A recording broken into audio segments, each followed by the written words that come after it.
In this video, let's take a look at how we can work with the linear gradient fill, the brush as a substitute for radial fill, and then decal and pattern textures to work on our background.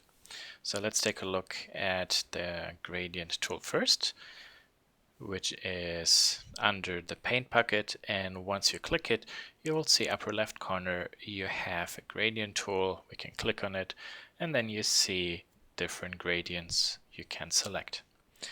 To colorize a gradient, you also need to have your color mixer open, and you see when we just select some colors, not much happens besides two gradients, the second and the third, automatically being updated, because there is one unique feature you need to be aware of in this program. If I click on the first gradient, you see we have a red and an orange left and right target. If we click on the second one, we have a blue and a white, but there is a number above each one. The blue is 1 and the white is 2. That's actually the fore and background. You see here in the color mixer we can adjust the foreground and background, and then whatever color we give each one will be adjusted and or reflected inside the gradient. The third gradient actually uses the foreground color all the time. Also for the second stage. The second stage, we can click on these triangles, however is transparent, and we can adjust this. This is actually a really nice feature, so I don't have to select a color and then paint the color input in the gradient. I simply can map it to the foreground color and just always pick my color and draw my gradient. Pretty nice and fast. Down here we have some extra settings for creating a new gradient, etc. And here, for example, when you click on this, there we can see we can turn the function for the second. Now I click the first color, and here I also say off. So now if I change the color, you see nothing really reflects there. So again, on these triangles, you can select the different color points. And then if you click on the gear below, you could say main color, and the second one here should also be main color. And then when I adjust it, you see it updates. Okay, so let's get started with how to work with the gradient. Most programs, they give you kind of like an interactive gradient fill where you then have a line and then you can plot different gradients, which is quite nice to have. This program here approaches the shading with gradient a little bit from a different approach, because we can simply add multiple layers and then massage them a little bit more. And you will see what I mean with this. So first, so I don't apply a gradient over everything, I can, for example, draw myself with the lasso tool a small selection around my object. Actually, I would like to deselect the back area, so you see I switched the mode to subtract by clicking on the minus, and there we are. Okay, let's go to select. This is layer 5. Let's select a nice color, maybe a nice blue, cold one.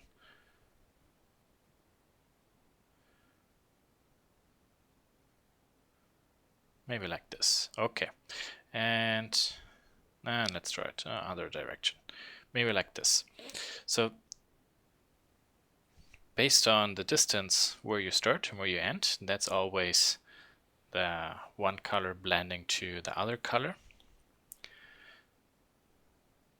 And because this is not really a cylindrical object, but actually more, well, you see it's more an elliptical object, the gradient fill is not necessarily the ideal tool because the shading along the mid part is okay, but you can see along the bottom part it's not necessarily perfect.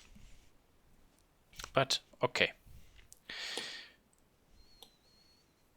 I will actually reverse my selection here with the gradient and actually do this a little bit bigger, and you will see why I did this. So I will draw a new gradient, maybe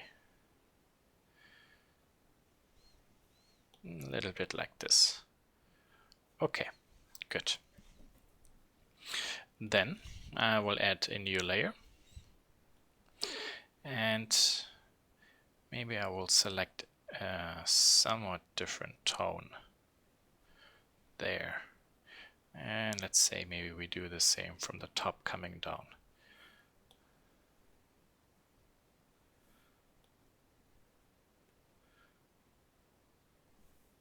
So now it's important that maybe we try to hit the direction well, so you can see it along project a z-axis through the whole object. So I mean from here to there, that's kind of like the line how you want the two gradients at that part to meet. So why did I draw, why did I draw the gradients that big? Again, we can now make use of our clipping mask. So I will switch to my basic fill brush, set my color to white, maybe this one and this one turn on, and then I paint actually the visibility for my gradients.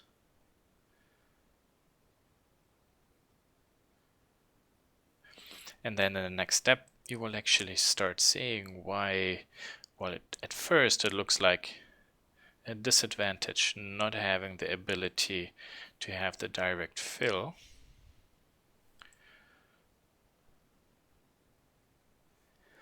But the disadvantage of the direct fill is you can preview how it looks, but then when you put it down, it is painted. You can't really adjust it.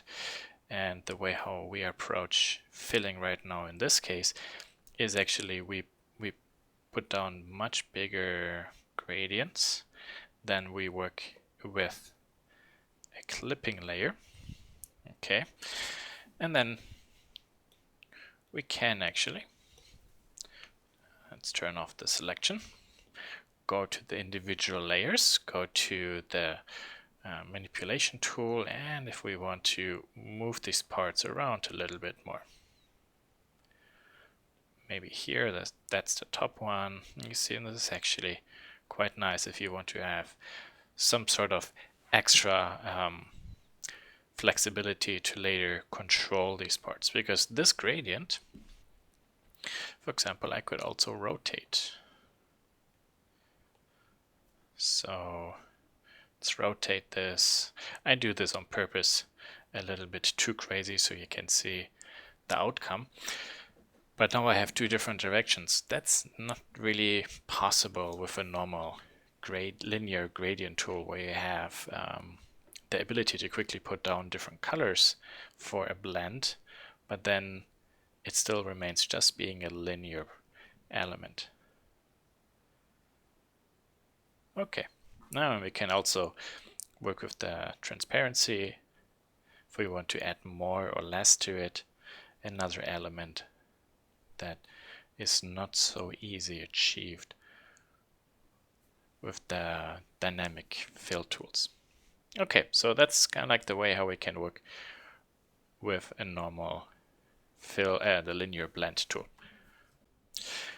This program does not have a circular gradient tool, but because the brush engine allows us actually to have really fine control over the shape via the graph system, we can actually do basically the same. So this is more like a one color gradient. So from the center, the one color we use, to the outside being transparent.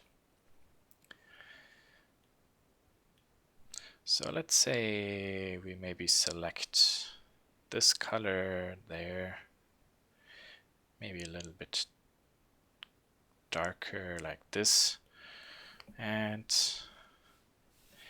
then maybe paint a little bit of background color down.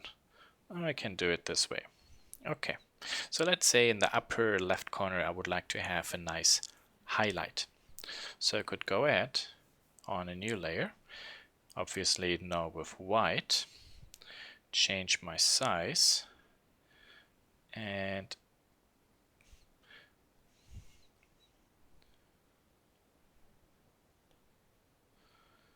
maybe I might have to adjust the opacity a little bit. Yeah, there. Maybe the size a little bit smaller. You see it's a very small highlight. Or I can make it really nice and big. Maybe like this. Maybe a little bit bigger. There. Okay, but it covers a lot. So maybe in this case now we can go ahead into the graph, change it a little bit so it's a little bit more transparent. So you see it adds a little bit of shade, 1-2 clicks there. Okay, now it's one way. You have to experiment a little bit with the settings. So now let's say you would like to actually add a little bit of color to it in retrospect. We can also recolorize something. That's quite nice. So with this one layer where we created this highlight, we can click on the gear, say selection, and now it's selected actually the layer and based on the transparency. So let's say now we go to the marker. Maybe let's say we select like a yellow or so and paint over it, and you see that this actually is only being painted exactly where previously I had that one white highlight. So we can overpaint it based on the transparency. So it works actually really well. If we now click on this icon here, that actually means that preserve layer opacity. We can now only apply paint to the transparent and opaque parts, so I don't even have to make a selection in this case. And let's say now I maybe select something orange so you see what the difference is, and I paint over it, and there you see it's pretty much the same, but it restricts me to only draw where something is. If I turn this one off, you see then I can actually paint over it, and you see also this is right now set to opacity 100, so it fully covers, and when I turn preserve the transparency, it actually uses the transparency or opacity value of what's below my brush and then allows me only to paint something over it. So that's another way then how we can add, for example, certain shades or highlights over it. And based on maybe the different colors we use, then we can do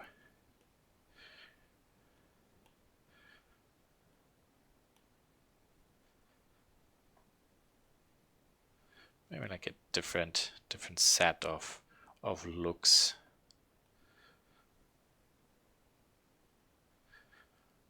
Now, so maybe a little bit more gray. So you see, I'm just painting my highlights instead of just deleting my highlight and then repainting it. Maybe I really like the position. I can just always go over it and recolorize that highlight. Maybe a really clean white so it's more burning, or maybe a little bit tinted and darker highlight so it's not so strong, where that doesn't look so good. Okay, you get the idea. Okay, now to clean this one up, Here and again, I could just create, could create myself a layer at the bottom, and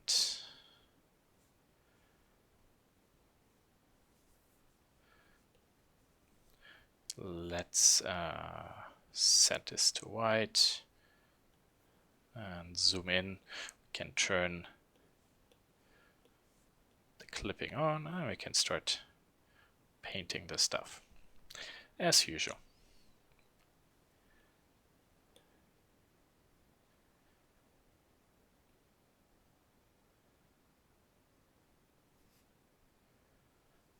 So, and because the white highlight I painted on an additional layer, I can also continue and move it around, work with the layer transparency to completely make it a little bit brighter, not brighter, more transparent, so the stuff below shines through, or maybe make it more opaque so it covers more. So I can go to this layer, click on the layer manipulation tool, and just move it around. See, pretty nice. So quite good. And maybe the opacity.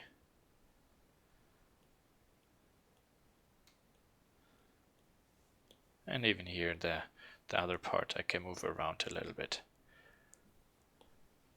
Okay, so that a little bit about how we can work with the gradient fill, and also then work with the brush engine, and then do a composite with different layers, create our base fill, create our highlight fill, just with a circular shape. The cylindrical back part is a little bit more tricky, because we have two cylinders, also for different size. So technically speaking, we could use the gradient fill tool, the linear one, but with the rounded cap, making the blend to match is kind of tricky. So in this case, to be honest, I would simply use the airbrush. And the process I would use is, again, nicely paint over it, maybe a little bit there, and then a little bit more in the shadow area there. And let me switch to red and here, because the line has to go this way for the shadow area. Then we have the highlight. You see, I actually sampled the highlight. So here, let's sample it, and then maybe on the top a little bit. Ooh, this was too much. Very gentle. Something here at the bottom as well. So some dots. Okay. And I did both actually on the same layer, but ideally you want to do this on two different layers. And then also there again, we can create another layer mask. And then I will show you another very nice tool of how to work with the clipping mask. So let's set this to white. Let's turn this on. And then we paint our element in there. Okay. Let's say here to the end, maybe later I would like this to fade out. So that means I could switch to the erase function for the brush, and then let's say maybe this, yeah, an opacity, maybe a little bit down, and then maybe make this a little bit bigger, maybe a little bit bigger, slightly erase this part there. Okay, if you want to. So I do not erase the object, I simply erase part of my clipping mask. Okay, so now let's say at one point we decide we would like to recolorize the whole object. It should actually be orange. Okay, so how do we do this?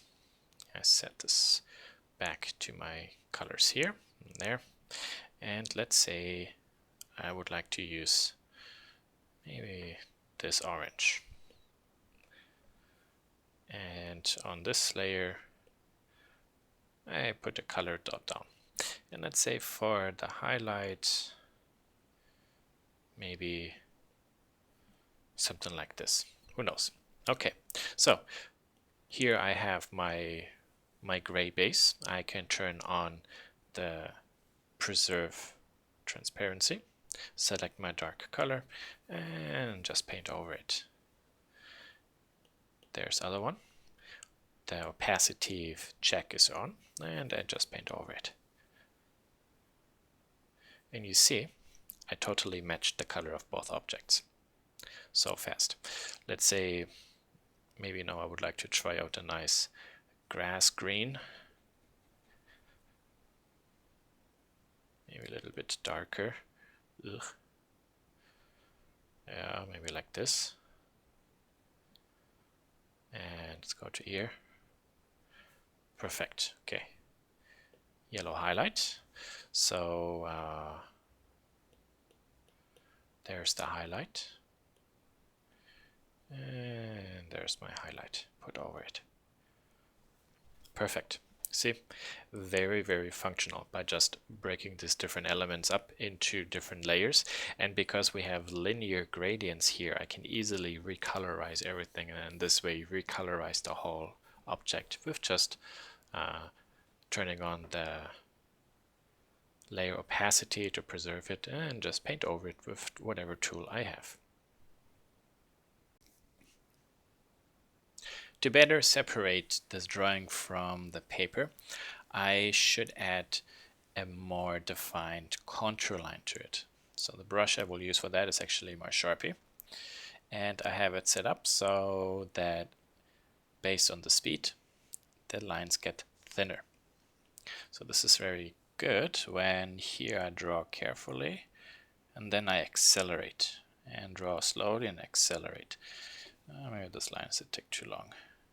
There, there, there. Okay, that's pretty good. I can also carefully draw along here, give it this outline also there.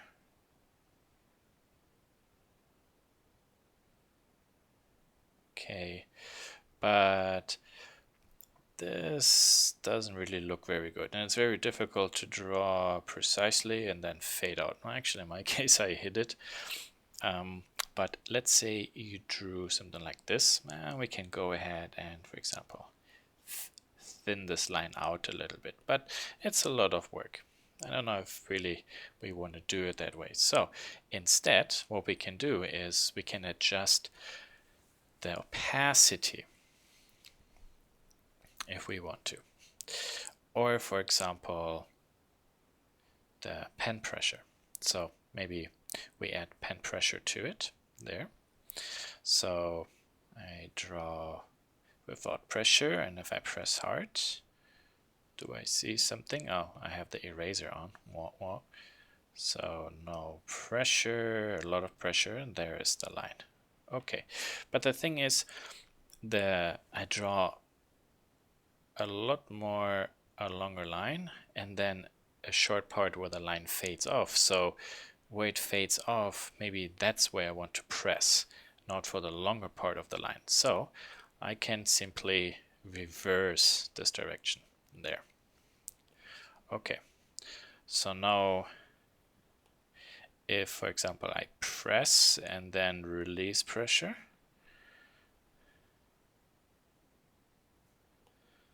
or start again, draw,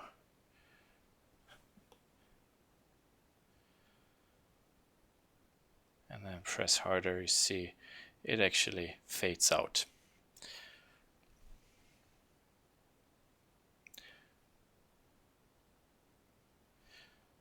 Let me rotate this one a little bit this way, because I feel I was always touching something on the interface there. So I draw over it, And now I press and fade it out. Perfect. Let's go to here, for example. Draw, no pressure, and now I press. So I fade it out. And I press. Here, for example, no pressure, and then I press and fade it out. Let's take a look. Yeah, you see? And actually it looks pretty good. Can do the same one more time here. No pressure, press, fade it out. Okay. That's actually one of the parts I really like about this engine, that it's not very stiff. You can customize everything so much with these graphs to a way so you can also draw very economically, because if you press a lot, it means you're straining your hand a lot. And then we can switch to white, and let's say maybe here can add some highlights. Actually, it's way too strong in terms of coverage. So the saturation, I maybe should do this also on a different layer. So let's quickly do this there. And I'm too lazy right now to actually adjust just the brush, because I can do the transparency later simply with the layer there, opacity, dang, there it is. Or if I want maybe something there. Okay, you see, the more you add, the more interesting it gets. So let's take a look now at what we can do with the background. There are some very interesting tools we have. I will go to the background, add a new layer, and maybe let's work with the decal first. So I go here back to my generic brush, something like this, and let's go to the brush and go to custom form and click in. Let's take a look at all the stuff we have here. See, there are a lot of different graphics. So for example, how does this look? Let's give this maybe a black color so we see it. Let's actually turn this off for the moment. Click, yeah, okay, see, kind of like color splashes.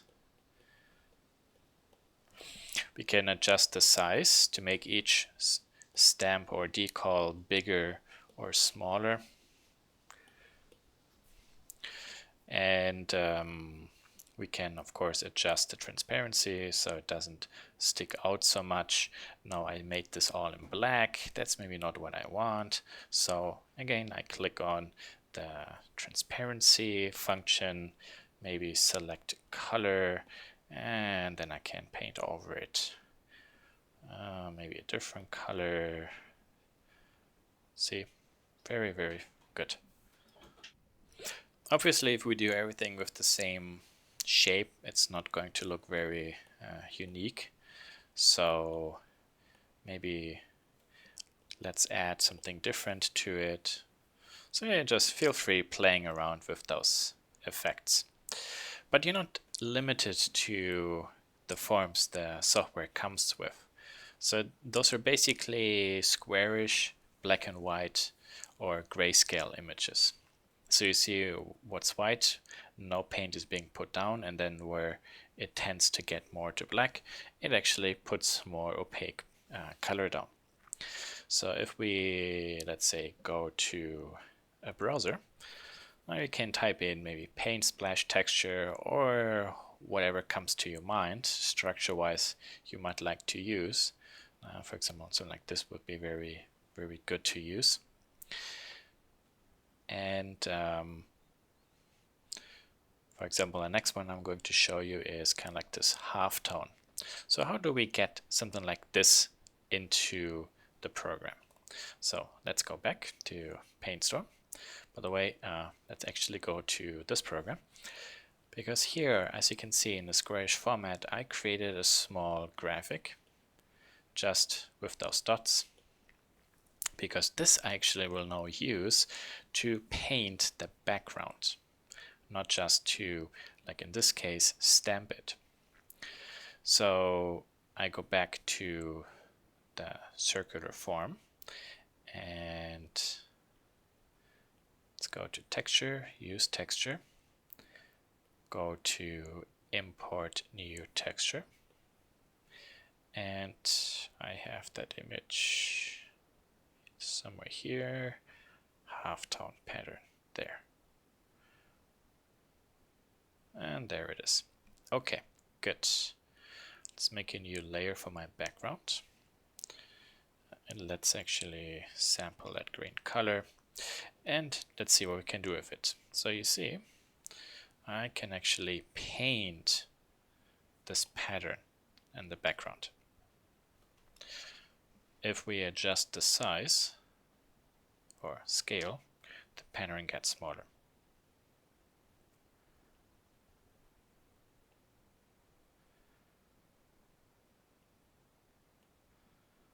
Just be careful that you don't get too small, because then at one point the mini size of the pixels will start creating some noticeable artifacts. So in that case, then really you should make the texture also as small as, for example, you need. And the stuff what we have also there, we can be more creative with and either add, let's say, a layer mask, and then maybe we go to the airbrush, and where's my color? In there. Set this to white, and I think I have there and there. For example, we can just paint something around. Maybe make this bigger so it fades better. So you see, just blending the part out. And then we can still, again, move this texture around or move the mask around. We can also, however, open actually a new image. So I think I have like a pattern here, there. So this whole image I could select and copy, and then I go back to here and then simply paste it in. So paste, and let's move it maybe to there.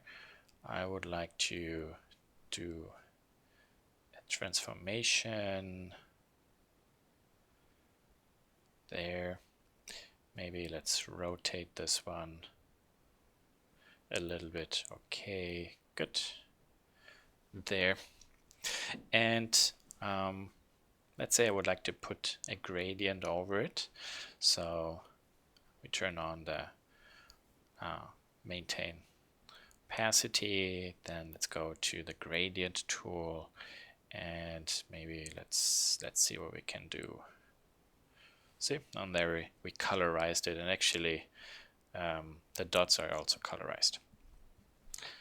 So color, actually white, that's okay, but maybe here give this a green there. Okay, let's see, maybe in this case here I have to go the opposite direction, not the correct green tone, but you get the point. Okay, so I hope this helped a little bit so you can understand the different tools, how we use them, and with the gradient tool, with the layer mask, with the clipping mask, with the brush, and then also for brushes, either to use something as a shape, so we can use it as a decal, or as a texture to create like a texture in the background.